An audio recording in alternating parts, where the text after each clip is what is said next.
misiriba la a jɔ baaraji misiri yɛrɛ kan misiriba yɛrɛ kan donc ne ye misiriba yɛrɛ kɔfɛla de ye mɔgɔ minnu bɛ kuntafɛnw ani minnu bɛ sunguruba kɛ n'u ka minɛn de jɛnitɔla ye donc bakɛ an tɛ kuma jɛ an bɛ tɛmɛ an ka baara fɛ aw yɛrɛ ɲɛ b'a jɛnitɔla la ok merci donc mais denmisɛnninw tɛ sɔn ka yan bila donc yali n'aw y'u minɛ a bɛ mun de k'u la minnu bɛ juin min an b'u minɛ fɔlɔ en premier lieu an b'u cɛ ta kokajɛ yɛrɛ de don ka bagada e kokajɛ a wulila dɛ donc nin y'a daminɛlen cɛkɔrɔbaw ni musokɔrɔbaw an mago b'aw ka duwawu la wa an bɛ bagada yi jɛ inshallah ni ta an ka taa denmisɛnnin ok a tigɛ voilà bɛɛ lajɛlen yɛrɛ nin ma sa voilà bagadaji denmisɛnninw de wulilen filɛ nin ye donc désormais donc ko k'a fɔ bɛɛ lajɛlen ni mɔgɔ nana misirida kɔnɔna kɔni donc baara b'i bolo donc u ka fɛnw de filɛ nin ye yan a bɛɛ bɛ ka jeni donc ko k'a jira k'a fɔ autorité maliyɛnw ye maliyɛn minnu bɛ Mali la yan ani minnu bɛ ko kan donc a ka k'u dɛmɛ ni duwawu ye bagadajikadenw ko ten tɔ surtout kɛrɛnkɛrɛnnenya commune den mɔgɔw ani bagadajikaw donc ko k'a fɔ bɛɛ lajɛlen ka k'u dɛmɛ ni duwawu ye donc a bɛɛ lajɛlen yɛrɛ ɲɛ b'a la an filɛ Bamakɔ misiriba de la donc Bamakɔ misiriba assemblée nationale bɛɛ yɛrɛ ɲɛ b'a la manamana kow de bɛna kɛ yan nɔ donc vraiment a yɛrɛ ɲɛ b'a la denmisɛnninw b'u ka minɛnw tɔmɔ u bɛna jeni a yɛrɛ ɲɛ b'a la voilà misiriba de filɛ nin ye an ka ala ɲini yɔrɔ de filɛ nin ye nin ka bon hakili yɛrɛ ma bɛɛ lajɛlen yɛrɛ ɲɛ bɛ nin na e m'a ye voilà wa u ka fɛnw de filɛ nin ye tantɔ voilà bɛɛ lajɛlen ɲɛ b'a la voilà u ka quartier u bɛ fɛn minnu jouer a filɛ nin ye donc désormais bagadajikaw ko k'olu ye mɔgɔ o mɔgɔ de minɛ misirida la kɔni juin min na drogue feere la donc baara b'i bolo donc a fɔra bɛɛ lajɛlen u ka minɛn kɔni jenitɔ filɛ nin ye voilà bɛɛ lajɛlen ɲɛ b'a la minɛn filɛ ka jeni u ka minɛnw de filɛ nin ye Bamakɔ misiriba vraiment an b'a ɲini misiriba ɲɛmɔgɔw fɛnɛ fɛ u ka wuli ka fara an kan mun b'an dɛmɛ o bɛ sɔn ka diya an ye quoi donc a kana dan jeunesse dɔrɔn ma misiriba mɔgɔw n'u tulo t'an na an b'a fɔ a ye misiriba mɔgɔw a ye fara an kan bi a ye fara an kan sini donc ka nin ko in kɛ vraiment o de b'a diya quoi. ne ye gulɔ de ta a bɛ ka nin jisuma feere ɲɔgɔn fɛ ne b'a dɔn voilà ɲɛ b'a la ne ye gulɔ de ye. a b'a ta a jɔ an ɲɛna aw sɛbɔ laban n'a y'a to yen aw sɛbɔ laban i bɛ nin fɛn wa ne nin bɔra la. est-ce que ça c'est sérieux an ka taa o tɛ sa ne tile ne min fana ta t'o lamɛn o an ka taa an tɛ fɛ k'o si yan bilen misiriba dan a y'a mɛn wa misiriba dan y'an ka misiriba misiriba an b'a to yen yan y'an ka misiriba yan ye Bamakɔ misiriba de ye Mali yɛrɛ b'u yɛrɛ kɛ handicapé ye k'a bɛɛ fɔ k'a sɔrɔ u bɛ drogue feere misiriba a bɛ yan to yen voilà aw bɛɛ de yan ye Bamakɔ misiriba da de a b'a to yen n'an m'a to yen n'an ye mun sɔrɔ a la.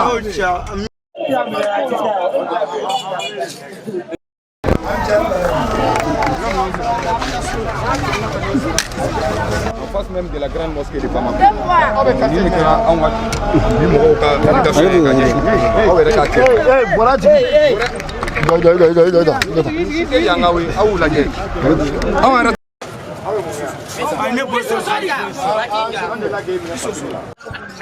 nin fana dɔ yan. voilà.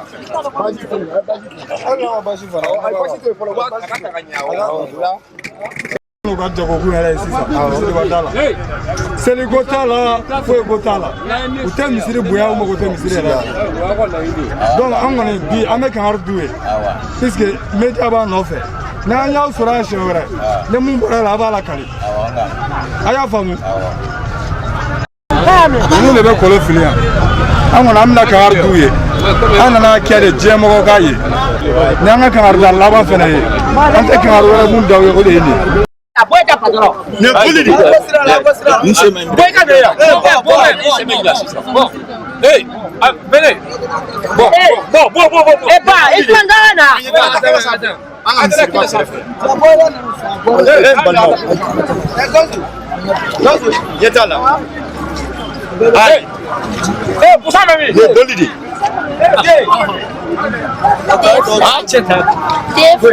Ne bɛ kolon fili la awɔ mais o dun ye fɛn dɔ yira an na segi kɔnɔ o ye jumɛn ye boli de don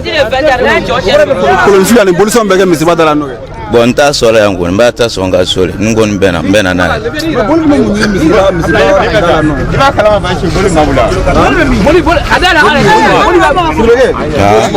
ye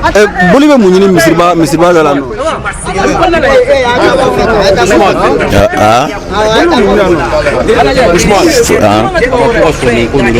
awɔ a tɛ kɛ bilen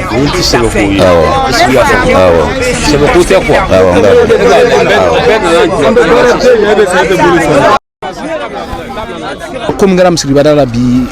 témoignage yɛrɛ do quoi témoignage oculaire yɛrɛ kɛra donc an ye namaraniw minɛ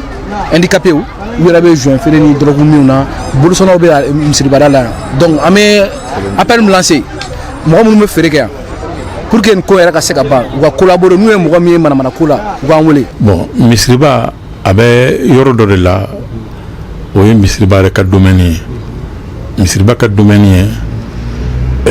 hectare 2 ani santiare 67 ani santiare 34 donc girage dan o ye misiriba ka domaine dan ye bon ay alentour minnu fɔ problème bɛ o alentour de gestion kɔnɔ parce que u b'o wele charia la ko le domaine public k'a daminɛ artisanat fo feu rouge la o ye domaine public fɔlɔfɔlɔ ye o domaine public o bɛ relevé à la mairie du district mɔgɔ fɛn o fɛn n'i y'o yen nɔ a kelen pe tɛ yen ko misiri ye min sigi district de b'o sigi district de bɛ wari minɛ u la donc parce que u tɛ misiri ka domaine kɔnɔ ça c'est le domaine public i yɔrɔ min fɛnɛ fɔ n'o ye côté assemblée là-bas aussi c'est un domaine public au domaine public ni o bɛ relevé à la mairie de la commune 2 bon sigi fɛn o fɛn bɛ yen nɔ c'est la mairie de la commune 2 ka daminɛ feu rouge la ka continuer ka na se fo polisiw ka yɔrɔ la mɔgɔ fɛn o fɛn bɛ yen nɔ c'est la mairie de la commune 2 o de y'a bɛɛ sigi donc voilà un peu misiri yɛrɛ bɛ problème bɛ ninnu kɔnɔ ale yɛrɛ ka domaine réservé n'o ye girage dan ye le reste i ɲɛ bɛ mɔgɔ fɛn o fɛn sigilen na ça c'est le domaine public olu tɛ relevé misiri la une partie o bɛ relevé mairie du district la une autre partie o bɛ relevé commune 2 mairie la misiri sigiyɔrɔ bɛnnen bɛ sugu de ma suguba bɛ yen likimda bɛ suguba bɛ na likimda bɛ na woninda bɛ na ale yɛrɛ da o bɛɛ bɛ na donc n'i taara seli waati la bon l'afflux est tel que misiri agent dɔrɔn peut tɛ se k'o afflux kunbɛn parce que seli waati de tɛ se ka fɔ mɔgɔ tɛ don misiri kɔnɔ mais sinon ni seli waati tɛmɛna n'i sera nɔ dans 15 minutes i t'a sɔrɔ misiri dɔw bɛ tugulen don o ye mɔgɔ labɔ mais ni seli waati kɔni sera misiri kaɲɛ fɔlɔ kɔni mana wuli 15h30 dayɛlɛnna da kɛra selilaw ni silamɛw ta ye en ce moment bon mɔgɔ minnu bɛ don i tɛ se k'a fɔ karisa e tɛ don i tɛ se k'a fɔ karisa e bɛ don sinon gardiens bɛ yen nɔ gardiens ils sont au nombre de 6. an filɛ ka gɛlɛya min yɔrɔ filanan min fɔ nin ye n'o ye délinquance min bɛ à l'entourage la effectivement an yɛrɛ ka constat bɔra o kan et halisa an bɛ k'a ɲini ka solution wɛrɛw kɛ a la parce que gerebudenni minnu bɛ yen ani vagabond minnu bɛ yen olu de kelen don ka misiriba tɔgɔ tiɲɛ bi kosɛbɛ u bɛ fɛn kuntan caman min a yɔrɔ la u bɛ kow kɛ a musomanin minnu bɛ yen i bɛ taa sɔrɔ musomaninw bɛ yen mɔgɔ bɛ misiriba da fo u bɛ se génération 4 5 ma dɔw mɔkɛ kulomasama fa u yɛrɛ u denw u bɛɛ wolola misiriba la donc tagayɔrɔ foyi tɛ olu la ni nin yɔrɔnin tɛ bon hali kɔsani na yɔrɔ dɔw kun dilanna u ye centre dɔw kun sɔrɔla u ye ɲamana yɔrɔ nin na mais kɔsani na il y a 2 mois an y'a mɛn k'o ko centre in cira bon o élément dɔw fɛnɛ nalen no fara fɛn in kan yɔrɔ in kan donc o bɛɛ olu bɛ na ni n'u bɔra mara kɔnɔna na ka na kɛnɛma u b'a ɲini ka tiɲɛni wɛrɛw de nati surtout o y'u talan ye u degelen n'o de la bon centrew b'a ye ka u canaliser k'u bɛn cogoya dɔw ma bon ala y'a kɛ k'a fɔ ko n'olu centrew ma financement fɛnw sɔrɔ n'olu cira o bɛ kɛ sababu ye olu bɛ na u bɛ sigi u ka problème kɔrɔw de la donc o problème dɔw bɛ an da la bon on a vu k'a fɔ ko an kelen tɛ se est-ce que vous voyez k'a fɔ ko an kelen tɛ se pourquoi an kelen tɛ se parce que an kelen don ka misiri kɔnɔna de ɲini k'o sécuriser kosɛbɛ donc min fɔra ye sisan seli wagati la an tɛ se k'a fɔ ko mɔgɔ tɛ don parce que hali ni yecogo man ɲi n'i kɔni ko k'i bɛna seli non obligé de te laisser i ka t'i ka seli kɛ alabato kɛ mais n'o kɔni banna kɔni an bɛ solution kɛ ka aw bɛɛ évacuer ka misiri datugu donc min dɔw mɔgɔ dɔw bɛ se ka to alabato ni fɛnw na misiri kɔnɔ mais o mɔgɔw bɛ dɔgɔya mais n'an ye mɔgɔ mɔgɔ k'o yecogo ni fɛnw man ɲi an b'o bɛɛ labɔ kɛnɛma à l'entourage in kɔni tiɲɛ la o ye problème ye min yɛrɛ ni a ɲininen don sisan san bɛɛ lajɛlen fɛ ka se ka ala ko ka di mɔgɔ mɔgɔ ye adamadenya ɲuman ka di mɔgɔ mɔgɔ ye i bɛ se ka dɛmɛ min nati pour que yecogo ɲuman bɛ se ka ye misiriba yɛrɛ dɔrɔn tɛ quartier kɔnɔ an ka dugu kɔnɔ an kɛlen don k'o ɲini bɛɛ lajɛlen fɛ donc o actes bɛ sen na anw yɛrɛ ka actes dɔw poselen don a kɔnɔ bien vrai que an dɔgɔninw kɔni bɛ wuli don o don pratiquement 2 jours chaque 2 jours u bɛ wuli u bɛ taa se nin ko kɛbaga ninnu ma u y'a daminɛ Bagadaji de fɔlɔ il compte pas rester là n'a bɛ commune fan o fan ni Bagadaji nɔgɔyara n'Ala sɔnna u bɛ fɛ ka se nin yɔrɔ ninnu bɛɛ la min n'u bɛ se ka solution sɔrɔ o la bon n y'o kelen de fɔ a minnu bɛ à l'entourage la hali il y a même pas 4 jours u taara dɔw ka fɛn dɔw tomo minnu bɛ sungunbaya ni fɛn ninnu kɛ k'olu ka minɛn dɔw ta ka dɔw yɛrɛ jeni k'u gɛn mais n ye min kɔni fɔ min ye gɛlɛya yɛrɛ yɛrɛ dɔw yɛlɛma ko 3, 4, 5 de bɛ yɔrɔ in na donc taga yɔrɔ wɛrɛ de tɛ u la bon o de bɛ lajɛ sa autorité fɛ k'a lajɛ olu mɔgɔ ninnu bɛ se ka sɔrɔ cogoya min na n'u b'u canaliser yɔrɔ min na n'u bɛ se ka yɔrɔ sɔrɔ u bɛ bɔ misirida in na o yɛrɛ bɛ se ka kɛ sababu ye éducation ɲumanw bɛ se ka na o la parce que u bɛ tan a man di an si o bon n'Ala jaabi nana i bɛ o fɛn mais i kɔni b'i ka waleyaw kɛ min bɛ se k'a fɛ n'o bɛ se ka nɔgɔya n'o tɛ pour vous dire que sifinnakaw bɛ ka min kɛ denmisɛnninw bɛ ka min kɛ Bagadaji alhamdulilayi an b'a kalama an yɛrɛ ka dɛmɛ b'u fɛ an bɛ dugawu kɛ an se ye fɛn o fɛn ye k'u dɛmɛ la an b'o kɛ inchallah. On est il rencontre personne. Juste on est là en quartier de Kama, dans la commune, en Dougou, en Jamana. Donc ni Beya Sigi, car à la Jamina faut pas s'accaler. Sinon, Drogo me fait Bagadaji bien avant notre naissance. Moi, j'ai 48 ans, bi. Bon, moi, on est au look. Katchani, c'est un bioro, nduru.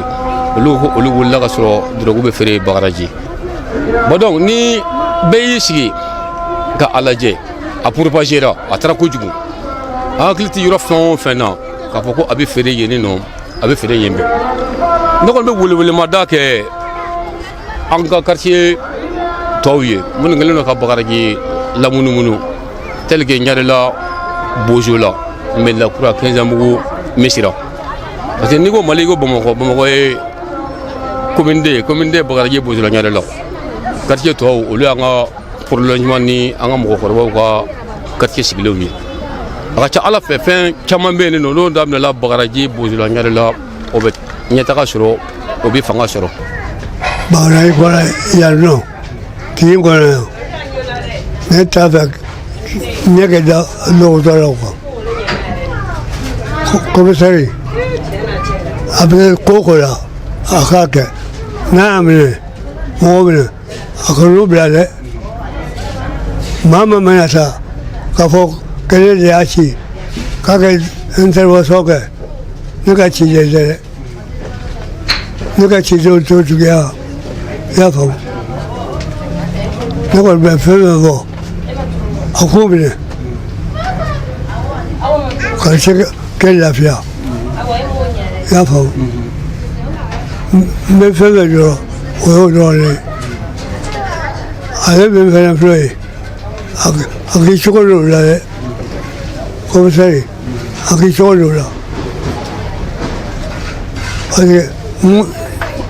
a ye kɛ mun minɛ ni ye olu y'a denmisɛnninw ye olu tɛ dɔgɔtɔrɔ maa ɲɛnamaw ye o a maa ɲɛnamaw bɛ sanfɛ a k'i hakili to o de la a ka ka baara kɛ ne kɔni n b'a pɔgɔ kojugu n b'a fɛɛrɛ de kojugu i y'a faamu n bɛ min fɔ o y'o ye. I ye jeunes minnu fɔ olu fana sera n ma donc ne y'a f'u ye n ko kɛlɛ in anw ka kɛlɛ donc an bɛ mun ɲini u fɛ ni information b'u bolo u kana information bila an ka disposition na. Et comme ça on va to on va baara bɛ nɔgɔya an bolo donc n'u bɛ ɲɔgɔn kalama parce que o bɔra yan ka na échange kɛ ni n y'a f'u ye n ko u ka information d'an ma n'u ye information d'an ma action sur le terrain o ye anw ka baara ye nous on va agir sur le terrain olu ka baara bɛ se ka kɛ mun ye o ye ka information ɲini par rapport au réseau aux vendeurs de drogue ka na information bila an ka disposition na donc n'o bilala an ka disposition na an ye baara minnu boloda an bɛ continuer o fɛ parce que an bɛɛ ka objectif ye kelen o de ye ka drogue consommeli a feereli n'a consommeli ka a kɛlɛ ka bɔ Bagadaji kɔnɔ ka kɛlɛ ka bɔ commune de kɔnɔ. Nin ye welewele kan ye ka ɲɛsin bɛɛ lajɛlen ma commune de tɔgɔ la Bagadaji Ɲare la den fɔlɔw tɔgɔ la barisa an y'o de fɔ ko ni den fɔlɔ kɛra tamasiyɛn ɲɛnama ye wallahi duden tɔw bɛ ɲɛ. Bamakɔ tiɲɛnen don bi bɛɛ lajɛlen b'a dɔn mun ye drogue ta fangaw bonya mun y'an ka denmisɛnninw colo école t'an bolo jamana nana bin crise min kɔnɔna la mais an bɛ kɛlɛ min na bi an b'a ɲɛfɔ kɛlɛw gulongulonnen don ɲɔgɔn na n'i ye jamana taabolo ta k'a jateminɛ nin san ta laban kɔnɔ wajibi don denmisɛnninw ka kɛ nin barisa ni fɛn tɛ yen ka denmisɛnninya ni ɲɛnamaya ka instruction di denmisɛnninw ma nous on n'a pas d'école actuellement an ka loisirs denmisɛnninw bɛ se ka nafa sɔrɔ fɛn fɛn ka pan o tɛ Mali bolo bilen an ka fɛn bɛɛ privatisera hali anw ka commune kɔnɔna la i b'a jateminɛ an ka commune an ka lieu de distraction bɛɛ lajɛlen minɛna anw na denmisɛnninw bɛ ɲɛnajɛ kɛ yɔrɔ o yɔrɔ espace foyi t'an ka denmisɛnninw bolo an ka commune kɔnɔna la ani quartier kɔnɔ bɛɛ b'o dɔn bon donc ça c'est un problème ce qui veut dire que refondation wagati de sera ou tu refondation ko kuma min fɔ o tɛ se ka kɛ cogo si la fo fɛn dɔw bɛ olu ka ɲɛnamaya Mali kɔnɔna la o la droguw bɛ se ka kɛlɛ an k'an bolo di ɲɔgɔn ma an ba min bɛ so kɔnɔ ko musow ye fɛnba ye olu de bɛ ko bɛɛ lajɛlen jateminɛ ka fara ɲɔgɔn kan an ka se ka an bolo di ɲɔgɔn ma quartier par quartier commune par commune nin tɛ taa fo an ka kariya de k'an nin di sisan i bɛ fɛn min sɔrɔ bi o tɛ foyi ɲɛ an ka sini ɲɛsigi Mali ye danbe jamanaba de wallahi commune de ka bon kojugu anw tɛ mɔgɔ den ye commune de kɔnɔ wa an b'o fɔ yɔrɔ bɛɛ nous on n'est pas petit ici on est grand ici donc il faut se mettre en valeur c'est pour cela que nous sommes sortis même aujourd'hui ka témoignage yira aw la ka obstacle bɛɛ bɔ yen ka welewele bila maliyɛn bɛɛ lajɛlen ma commune de bɛɛ tɔgɔ la bibi in na ko kumakan ye seere ye don dɔ ko an ma deli ka nin fɔ wa bi an y'a fɔ aw ye dɛ an mago bɛ dɛmɛ la walasa ka Mali yɛrɛ ɲɛnamaya barisa an wulila bi jogo fɔlɔw a bɛɛ daminɛna yan de ka sɔrɔ ka propager ka Bamakɔ bonya donc an ye maliyɛn bɛɛ wele ka Bamakɔ ka bɛɛ wele a ye n'an ka kow ta u dakɔrɔ la